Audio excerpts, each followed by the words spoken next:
Hi everyone, we are Babysitters. Welcome to our group lesson video. This week we are going to reflect on chapter 12 and 13 Minh Khue. So now I want to introduce to you supply chain partner. With the upstream partner, I have example for that. In the petroleum industry located in the ground or in the water or resource characters the upstream process. And with the downstream partner, I have example for that. In the oil and gas industry, the downstream process consists of converting crude oil into other products and then selling those products to customers. Third, oil refiners represent structures that operate within the downstream process. So next one is the supply chain views. Supply chain make and sell view from raw material, productive inputs, and factory capacity, and with the demand chain sense and response view. Then it starts with the needs of the target customer, and the film responds to these needs by organizing a chain of the resources and activities with the goal of creating value. So now let's turn to the next issue, the value delivery networks. With the definition that I have example detail for that Facebook. So many corporations have a direct external value network. Facebook gives silence the opportunity of joining a social media platform that instantly connects them to a value network on other customers. Facebook promotes this value network by providing numerous kinds of communications, messenger, live stream, as well as allowing to last-minute groups to join and recommend material based on the user behaviors. So the next one I'll talk about the nature and importance of the marketing channel. The firstly, marketing channel assess of interdependent organizations that have made a product or service available for use or consumption by the consumer or business users. Secondly, a company channel decision directly affect every other marketing decision. Thirdly, company pay too little attention to their distribution channel. And the last one, distribution channel decision often involve long-term commitment to other firms. So the next one, we are going to the answer for the question that how do channel member add value? Answer for that, producers use intermediary because they create greater efficiency in making goods available to target markets through their content experience. Scale of operations usually offer the firm more than it can achieve its own. Channel member add value by reaching the major time, separate goods and service. So some of the key functional members do that: information promotion, contact matching, negotiations, physical distribution, financing, and retaking. So the next one is number of the channel level. Channel level, a layer of the intermediaries that perform some work in bringing the product and its ownership closer to the final buyer. Direct marketing channels has no intermediary level, and indirect marketing channel one or more intermediary channel. So the next one I want to talk about the channel behavior. Firstly, each channel member depends on other and they behave differently. We can lead to the channel conflicts. For example, a fraud dealer depends on the fraud to design cars that meet to consumer needs. In turn, fraud depends on the dealer to attack consumer, pursue them to buy false cars and service cars after the sale. So the next one, horizontal conflict occurs among firms at the same channel level. So the last one is a vertical conflict between different levels of the same channel. So example for that is in our large franchise. Complaint is when the parent company began using the internet to deal directly with the customer. So the next one I want to talk about that conventional distribution system consists of one or more independent wholesales exist to maximize its own profits, and there is little control over the other member and no formal means aside and resolving conflicts. Example for that, buys from different wholesales, such as one for produce and a different one for dairy. The produce distributor in turn buys from one distributor for apple, and each of these seeks out different growers to supply the apple. So the next one is vertical marketing system. So there are three main types of the vertical marketing system that you might consider for your business distributor process. The corporate is a vertical marketing system that combines successive stacks of production and distributor under single ownership. Google is a multinational tech company mainly known for its search engine. The company is the biggest corporation in the internet service with a web of apps like the engine Gmail, Google Maps. It has various products including advertising software, and the contractor is the vertical marketing system in which independent firms at a different level of the production distribution chain through contract franchise. Franchise organization is the most common type of the contractual relationship, and the last one is administrators. Administrator, I have example for that at a cost saving measure. Voters have elected to have the two towns administered jointly. So the next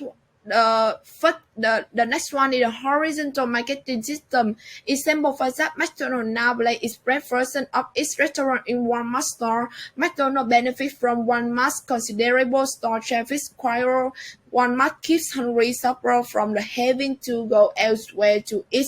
And multi-channel distribution system. Example for that of hybrid marketing system extend beyond high-tech businesses such as computers to other industries such as textile, tomato, certification, service industries such as insurance. And the last one, I want to talk about a changing channel organization. This intermediation occurs when a product or service produce cut out intermediaries. So for example, for that to team cost and ask business, how let's back at organize three direct sale websites have been village for customers. So designing effective marketing channels by analyzing customer needs, setting channel objectives, identifying major channel alternatives, and finally evaluating those alternatives. Marketing channels are part of overall customer value delivery network. Each channel, member, and level adds value for the customer. Imagine we want to distribute a new type of popcorn snack and we need to make a consumer analysis to know, do customer want to buy this near at a mini store near them or they want to go to the supermarket? Companies must balance consumer needs not only against the feasibility and cost of meeting these needs, but also against customer price preference. Next is setting channel objective. Influenced by the nature of the company, its products, its marketing intermediaries, its competitors, and the environment, the company should decide which segments to serve and the best channel to use in each case. What segment for us to serve our new popcorn, and which is the best channel to sell it? When identifying major channel alternative, company should look at three things. First is the type of intermediaries. The company should identify the different types of channel members that can be involved into the channel. Company can choose to sell directly to the customer, but to reach out to more consumer, they can choose to sell products through intermediaries like Circle K or GS25. Secondly is the number of marketing intermediaries. Intensive distribution means stocking product as many outlets as possible, like instant noodle. Next one is exclusive distribution. Is giving a limited number of dealers the exclusive right to distribute the product in their territories. Like VinFast, they only show their car in their showroom. Selective distribution. Selective distribution involves selling products at selected outlets in specific locations. Like the PS5 is only sold in some selected outlet of the market, not every market. And the last one is the responsibilities of the intermediaries. Suppose a company has identified several channel alternatives and want to select the one that will best satisfy its long-run objective. Each alternative should be evaluated against economic, control, and adaptability criteria. And the last one is designing international distribution channel. Each country has its own unique distribution system that has evolved over time and changed very slowly. This channel system can vary widely from country to country.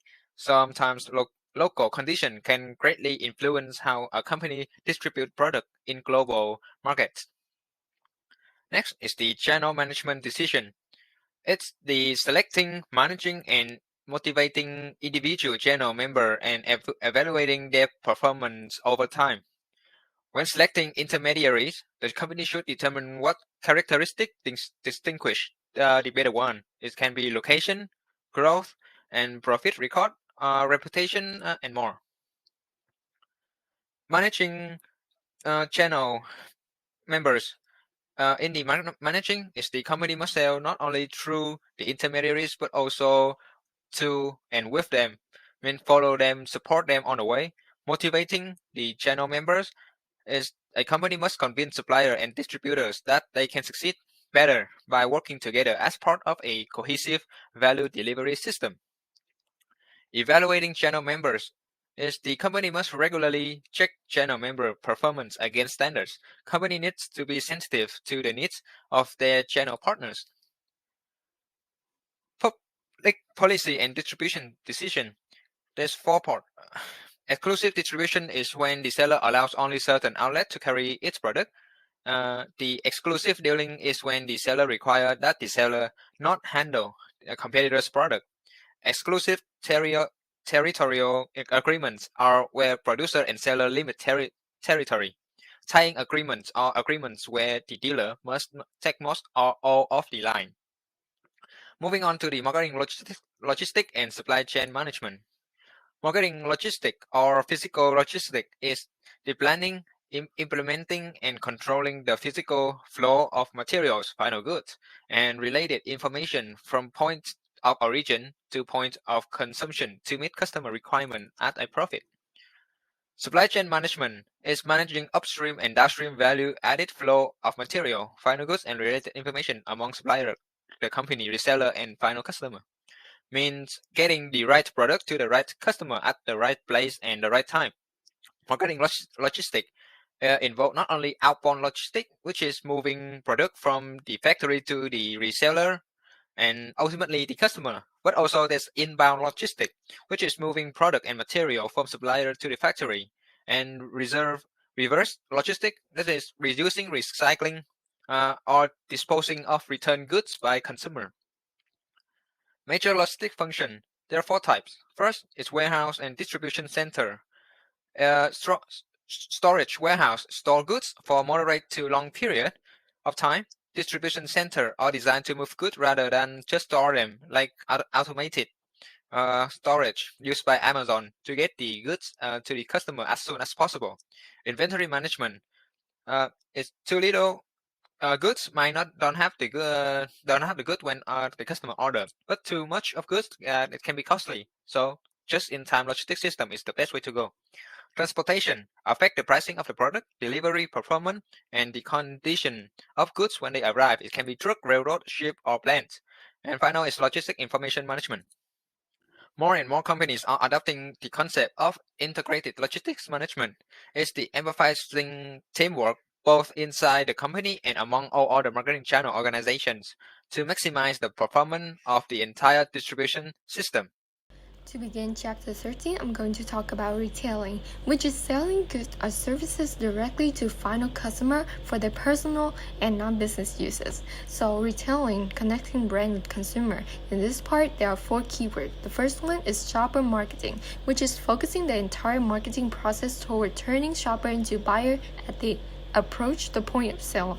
The second one is first moment of truth. So, for example, when a customer considers a bottle of Coke on the shelf for 3 to 7 seconds, that called first moment of truth.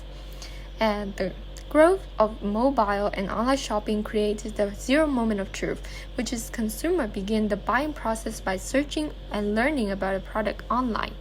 The final keyword is omni-channel. So omni-channel buyer who make little distinctions between in-store and online shopping, and omni-channel retailing make seamless cross-channel buying experience that integrate in-store or online and mobile shopping. For example, we have Fasha.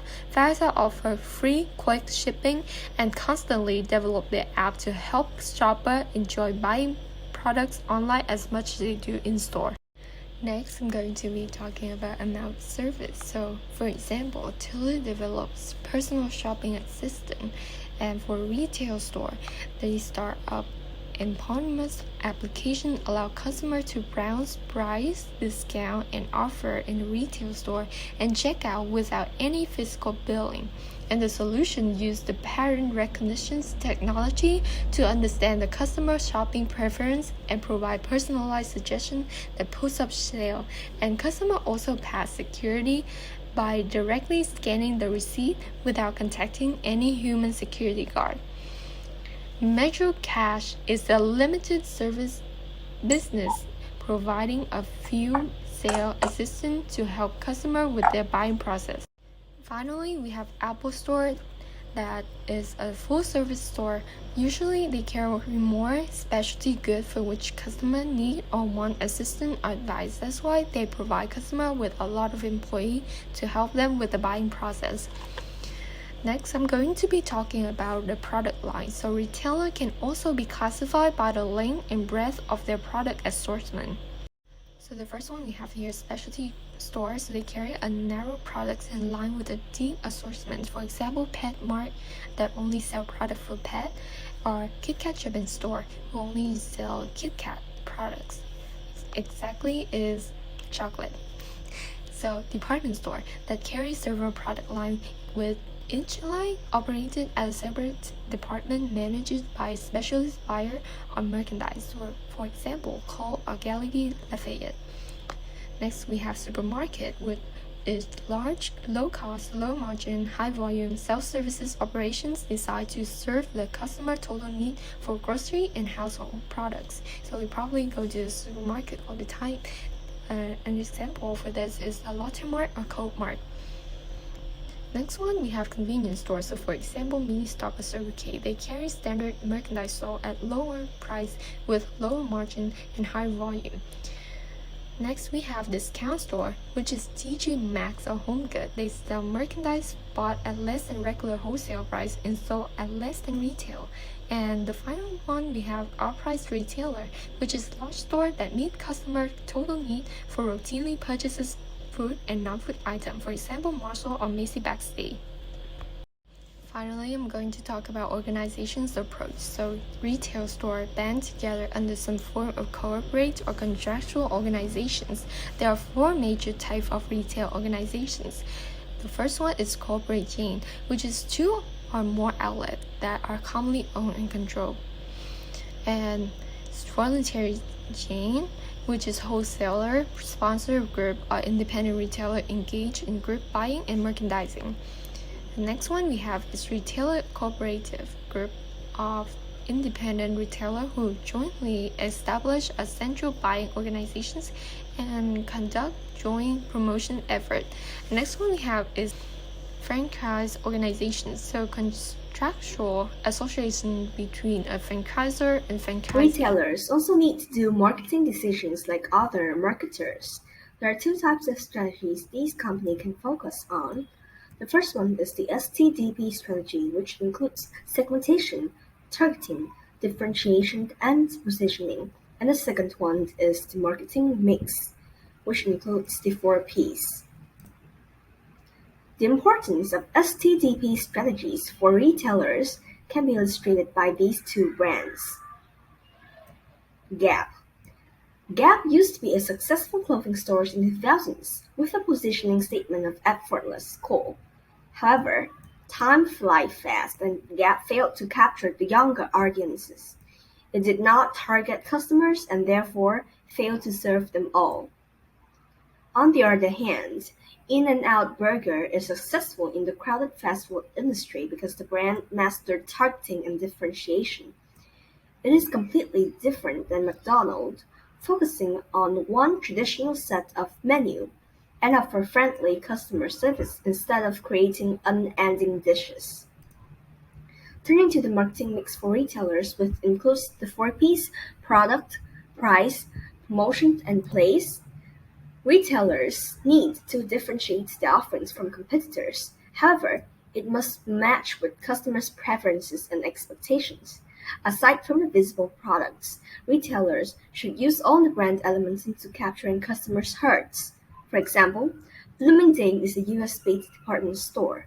Aside from selling a wide range of household products, it uses smells to impress customers. The brand used soft scent of baby powder in the baby section, fresh coconut scent in the swimsuit area, and sugar cookie scent during holiday seasons. Turning to price, there are two main strategies for retailers. First, to mark up higher but sell lower quantities, such as Bird of Goodman, a brand which sells luxurious designer items, or to have lower markup but sell a higher quantities, such as Walmart, an everyday low-price supermarket brand. Promotion is also necessary for retailers. In order to reach customers, retailers may use the combinations of the five promotion tools: advertising, personal selling, sales promotion, public relations, and direct and social media marketing. And finally, the last element in the marketing mix is place. Location plays an important role for retailers. The store must be located at accessible and convenient places. Some suggestions include shopping centers, strip malls, regional shopping malls, power centers, or lifestyle centers where people can go and purchase easily. Now, we will discuss retailing trends and developments. As you can see on the screen, there are 5 different elements to consider. First is tighter consumer spending. With economic recessions in the late 2000s, consumers have been spending less and adopting a more frugal way to spend. Retailers had to adapt to this with value propositions like more for less or same for less, which are more attractive to consumers nowadays. They use discounts, vouchers, promotion programs, and other means to support these value propositions. For example, the company Daiso has the same for less positioning where all items in the store are sold at 40 KVND in Vietnam. Daiso sells a wide range of items that are highly convenient and practical in daily life, which reflects what consumers need and how they spend nowadays. Next, we have new retail forms and retail convergence.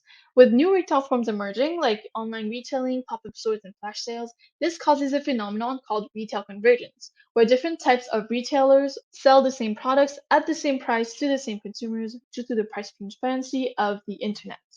For instance, Sephora and Ulta are two of the biggest cosmetics retailers in the US that both provide the same range of products, both in store and online on their websites, mobile apps, as well as Amazon. They rely on special discounts, flash sales, and membership programs to compete in retailing. This leads us to the need for omnichannel retailing. Omnichannel retailing is the process of integrating store and online channels into a single shopper experience. Why? Because customers research and buy anywhere, anytime, whether they are in the store, online, on the go, or even online in the store. Therefore, the digital and physical aspect of retailing are merging with each other. Physical stores need digital platforms to expand, and online stores need to meet their shoppers face to face somehow. For example, Decathlon is a retailer in sports goods that relies on the physical store to sell their products, but their website and mobile apps allow customers to get information on specific products whenever and wherever they are. This leads us to the growing importance of retail technology, which is a competitive tool that allows us to connect with consumers and deliver a better experience, especially at retail showrooms. Amazon does this with their Amazon Go stores in multiple parts of the US, where customers walk in, grab the things they need, and walk back out without paying at a cashier. This is thanks to their advanced shopping technology that charge your bank directly when you walk out of the store.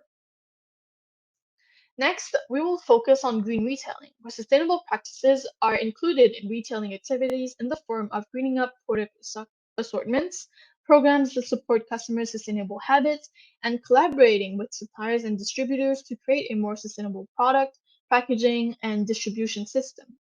For instance, Lot Mart encourages consumers to buy the reusable shopping bags made from biodegradable material for more environmentally friendly habits. So, to summarize on retailing trends and developments, there are 5 different elements to consider: tighter consumer spending, new retail forms and convergence, the need for omnichannel retailing, the growing importance of retail technology, and finally, green retailing. Hi, my name is Toan, and I will do the final part of Chapter 13, Wholesaling.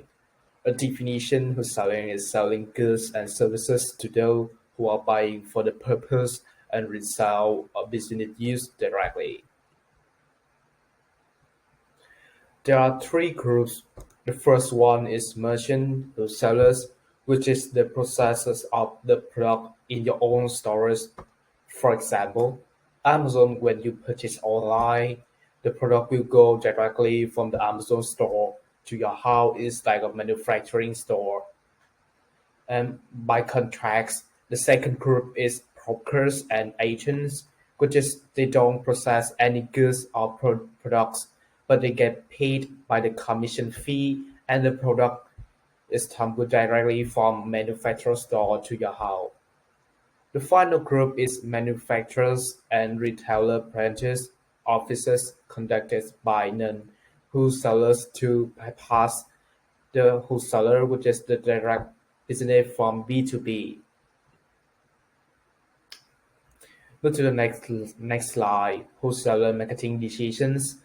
The marketers focusing on STDP strategies. They focusing the first list is the segmentation. Is determine important characteristic of a market segment.